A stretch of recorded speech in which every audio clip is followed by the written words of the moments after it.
Bien, seguidito el otro video, y nada más para no hacerles las cápsulas tan grandes, estábamos hablando de cosas históricas que afectan al derecho administrativo hoy.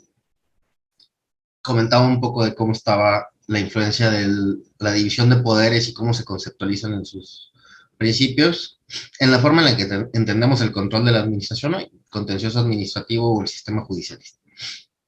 Bueno, segunda cosa que afecta e incide directamente en el derecho administrativo hoy que tiene razones históricas.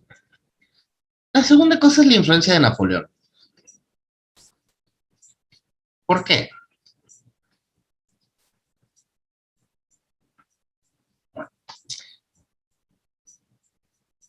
Cápsula 1, que decía, bueno, es que no es cierto que el derecho administrativo nace tal cual con la aparición del Estado moderno. Lo que sí es que aparece una nueva forma de entender al derecho y en consecuencia un problema nuevo.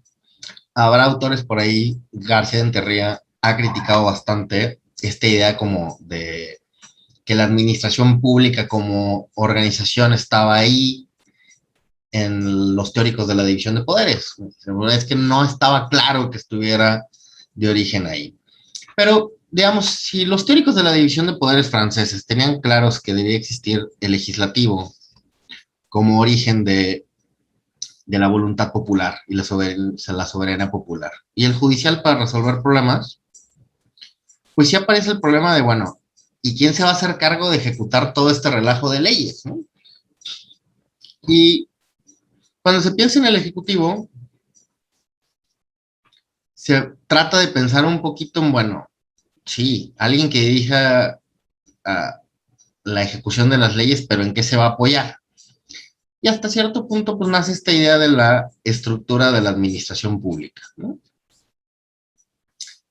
Cuya función, insisto, pues es estar subordinado al legislativo como un ejecutor de las leyes. Insisto, y en la primera cápsula que he hecho sobre este mini curso, pues lo que insistía es que eso termina siendo de la administración pública la heredera natural de el rey y que se trajera todas aquellas cosas que fueron creadas para el rey en sede de el poder ejecutivo. Pero los primeros años de esta división de poderes pues no son tan claros en cómo debe ir funcionando hasta que aparece un pequeño militar por ahí llamado Napoleón, que tenía claro cómo funcionaban las estructuras jerárquicas. ¿Por qué? Porque venía del ejército. Y entonces tenía cierto criterio de eficacia y eficiencia en las funciones cuando existe cadena de orden y mando.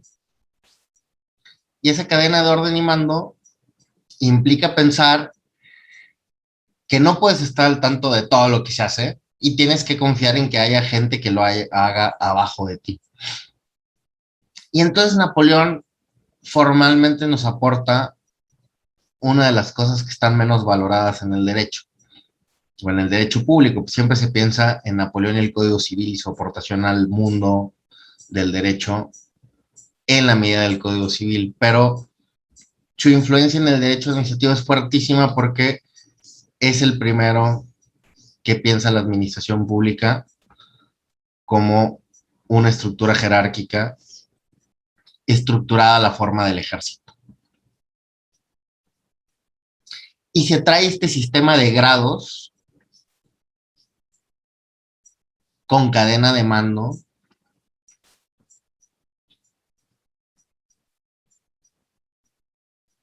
jerarquía, poderes de vigilancia, poder de sanción, sobre el cual se estructura toda la cadena. Y entonces hay un titular de esto y abajo habrá segundos mandos y abajo de estos segundos mandos habrá otros mandos y abajo de estos habrá otros mandos y así hasta llegar a la parte final de la cadena. Y esta concepción es básicamente la que delimita la forma en la cual al día de hoy entendemos al grueso de la administración pública centralizada.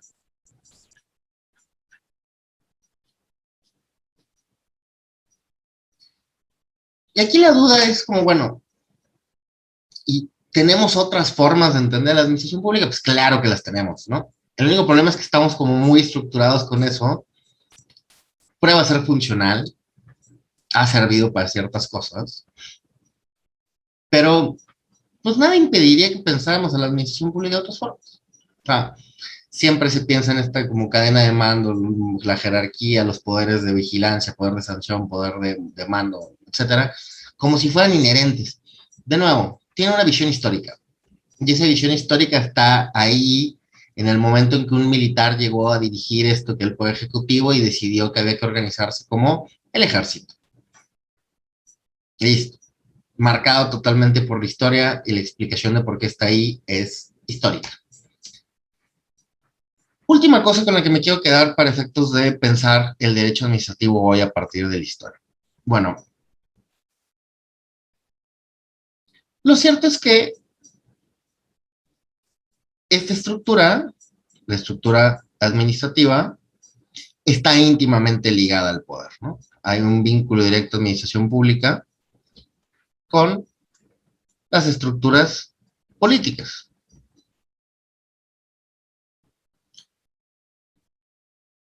Y con esto vale la pena pensar que el modelo de Estado que tengamos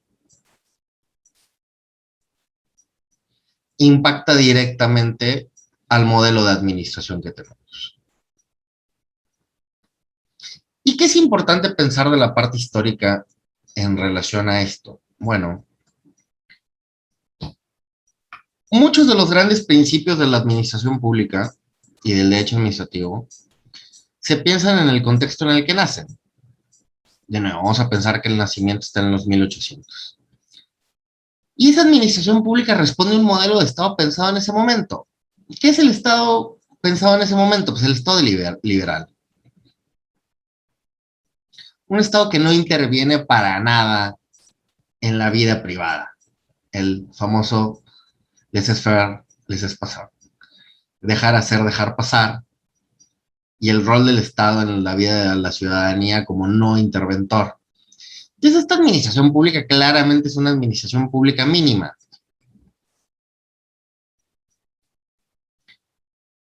Cuya función además va muy ligada a la visión que se pueda tener de, si se puede hablar de derechos humanos, de los derechos humanos existentes en esta época, que son principalmente los derechos de primera generación. ¿Y qué son estos derechos de primera generación? Derechos principalmente pasivos del Estado. Abstenerse de limitar la libertad de expresión, abstenerse de limitar la libertad de asociación, abstenerse de tomar la propiedad sin que exista causa justificada. Bueno, todo esto pasa más o menos hasta el momento en el que el Estado liberal se cae, ¿no? Con las grandes crisis económicas, particularmente la Gran Depresión, 1928-29, donde aparece esta visión de que, oye, pero el Estado, pues listo, la mano invisible no pudo solucionar los grandes problemas, hay que pensar en un nuevo modelo de Estado. ¿Y qué pasa? Que el Estado tiene que empezar a intervenir. ¿Y cómo va a intervenir? Pues a través de la administración pública. Sí, con las leyes, sí, con la expedición de normas, pero pues alguien debe encargarse de hacer esa chamba. Y aquí lo que empezamos a ver es un aumento increíble del tamaño de la administración pública, pero sobre todo empiezan a aparecer nuevas figuras de gestión.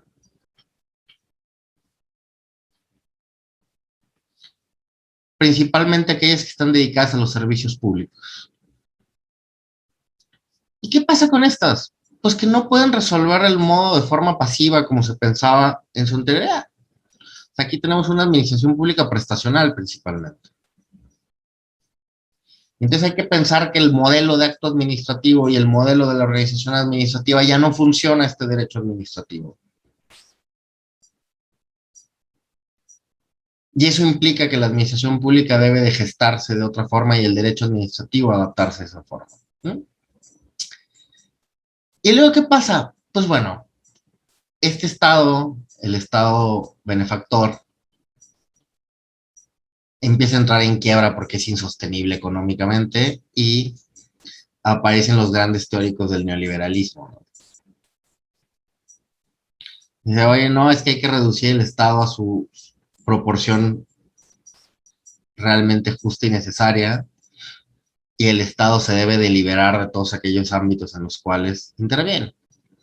En el mundo empezará por ahí en 1980, en México inicia en 1982, pero claramente tiene su punto máximo entre 1988 y el 2000, ¿no? Los sexenios de eh, Salinas y Cedillo, que terminan de modelar un nuevo Estado en el neoliberalismo, ¿no? Todavía lo podemos extender claramente, cuando menos hasta el sexenio de Peña Nieto, donde se termina de redefinir algunas características que hacen que hoy hablemos de el Estado regulador. ¿Por qué? El neoliberalismo muy esencialmente sostiene que hay que hacer un nuevo liberalismo, un Estado mínimo, pero pues no incurrir en los errores en los que incurrió el liberalismo tradicional. Con lo cual, principalmente lo que sostiene pues, es que debe intervenir en aquellas cosas que resulten esenciales para la vida pública. Y aunque no era tan claro, pero termina manifestándose ya, insisto, en el sexenio, sobre todo de Peña, pues es que esa intervención debe de ser de otra forma, principalmente a través de la regulación.